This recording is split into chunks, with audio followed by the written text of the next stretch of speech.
Yo，大家好，又嚟到我哋嘅頻道啦。我哋今日咧就嚟拍我哋嘅 iPhone 17。好啦，等我哋開一開佢先。之前已經解過啦，但係未睇過嘅喺入面度。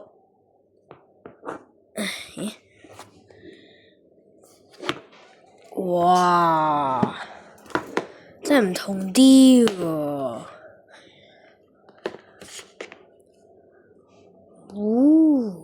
開個 mon 先。哇，全新機係橙色㗎。哇，好靚啊！黐線啊 ！iPhone 17啊，絕對係幾下。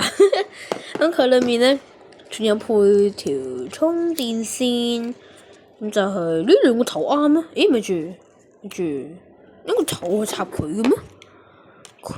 咪住有啲奇怪喎，呢條線 Type C 嚟嘅咩？插得嘅咩？好似插得喎，唔通佢而家開始唔用嗰個原本嗰款嘅啦？我真係唔知啊！神奇啊！我哋試下開部機先。橙色超美麗三鏡頭啊！個厚度真係好少見嘅。因為佢應該都有少少備用電量俾我哋嘅。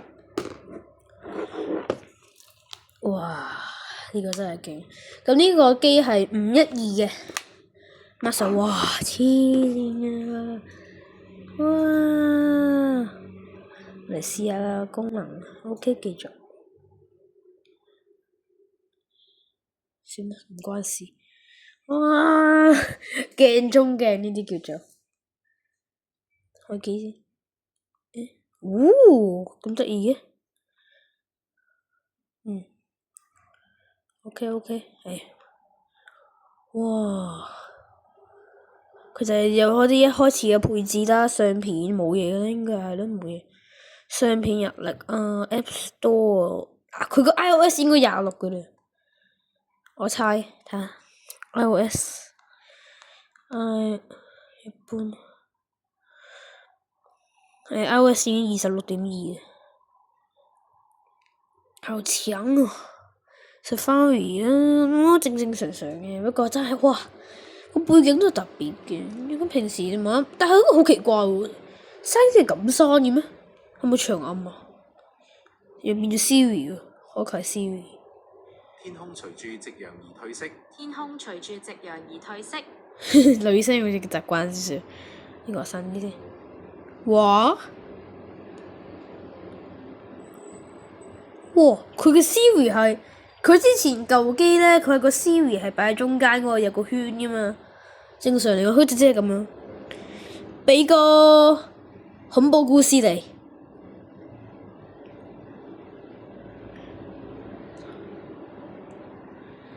咦？咪就係冇聲咁奇怪嘅。但係佢點閂機嘅咧？好問題。Siri，俾個恐怖故事嚟啊！佢快咗，因為佢平時咧個速度慢啲。得奇怪就係點解冇聲嘅？可能啱啱開始設定未揀好啦，咁自己配上係都正常嘅，同之前舊配置一樣。不過佢翻譯就唔同咗，唔係次次都一樣嘅。都唔錯，真係哇！好靚嘅電話。我再配埋充電線啊！不過佢神奇，我真係唔知道而家係用呢條線，不過都係嘅。同一都好啲，大家買少啲線。Siri 係咁樣，我哋嚟試試錄音機。你睇下嗰啲清唔清先嗰個位置啊！一次。喂，睇下有冇聲先。喂。係有嘅。我點解啱啱 Siri 冇咧？試咗一次。喂 Siri， 俾個恐怖故事嚟啊！點解佢唔讀嘢？我咪讀俾大家聽啦。又係的士司機陳生嘅故事啦。有一晚佢揸車經過一個荒涼嘅小路，見到前面有行住燈嘅小屋，雖然有啲恐怖，但係今日都冇乜生意，就過去兜下客。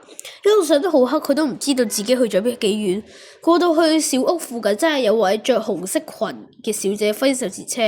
咁嗰位小姐上咗車之後呢，就閂門揸車咧。過嗰陣咧，佢開始懷疑咧，點解冇講到去邊度啦？佢望一望之後，發現呢，淨係有一個着住紅裙嘅公仔嚇佢啦，真係嚇死佢啦！即刻咧就掉咗公仔出窗。翻到屋企，但係仲病咗3個月。到佢病好揸翻架車嘅時候，佢啲同事就問啦：你嗰次點解有個女人啊投訴你截佢車嘅時候啊，啱啱先放咗個車仔你就閂門開車走鬼咗？口語化其實幾特別，不過咧佢就唔好喺，我覺得啦，好似佢其實唔合理嘅。點解自己閂門咧？自動車咩？自動機咩？即係正常的士人唔會有嘅。話配置真係唔錯啊，連個 WiFi 都得。WiFi 呢啲嘢之後再講。App Store 冇互聯網。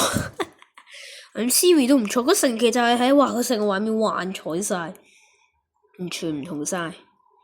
佢一開始就俾60幾電嚟咯喎，係喎，咁你冇變啊嘛？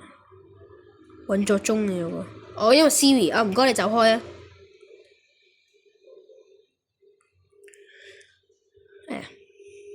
跟住，呢個係咩啊？唔記得咗，有冇？佢有冇咩唔同嘅呢？我聽過好似話可以落去啊，定點呢？呢個預覽喎，冇見過嘅平時。預覽係咪真係嗰啲掃描文件嘅類啊？好啦，咁都係咁啦。咁我希望大家可以盡快為我去到呢個50訂閱嘅，因為呢。23同埋24號有一個好特別嘅片，我哋係要出嘅。咁唔該晒你哋啦，而家只係得7個訂閱啫，連1/5都冇。唔緊要，我相信你哋一定會支持我嘅，係咪啊？咁首先記得要 subscribe 訂閱啦，仲要點讚留言分享埋我哋嘅頻道啊。咁我哋今次橙色嘅 iPhone 17就講到呢度啦，拜拜。